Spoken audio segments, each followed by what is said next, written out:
support by helping one of their own. For years now, William Perkins has been living in his mobile home without a working toilet, no bath, windows bolted shut, and a leaking roof. ABC7's Taylor Torregano was at his house as volunteers from Harvest United Methodist Church worked in 90-degree humidity. Jacqueline Scott, it is 93 degrees and humid, so it's no surprise to see the blood, sweat, and tears coming from these volunteers to help a vet that many of them only just met. They're here to make his home safer, drier, and warmer. But for them, it means a lot more than that. Yeah, I'm so happy. You guys are great. Gratitude spilled over from the man who once sacrificed all he had. If I had to do it over again, would I do it? I would. I like the Marine Corps, so once with my leg on that, I'd probably stay. A limb he would have traded for the chance to keep fighting. Stepped on a landmine, and they repaired part of my leg, but towards the end of 77, I had them take it off. It got to where it was hurting so bad I couldn't stand it.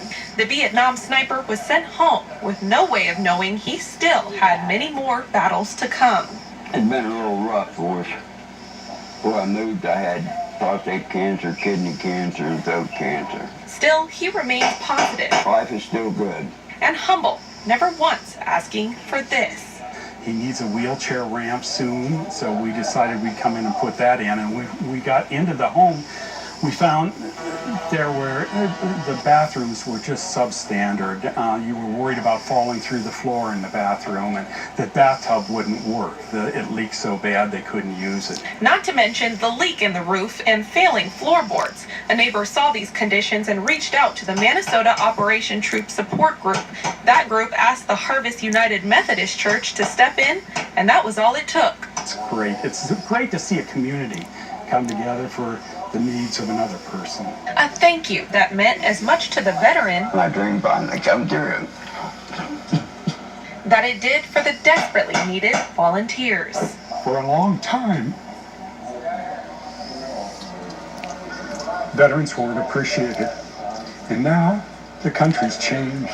And it's just great to get everyone out to do something, to just say, you went when we needed you. We're here to help you now.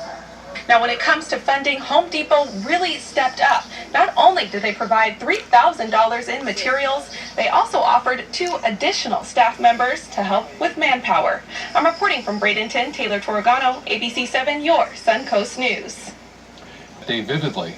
Weiss went to work at the Pentagon at about 8:45 a.m. like any other day. When he got there, his co-workers were talking about the planes that had already hit the Twin Towers. Then the building he was in was hit.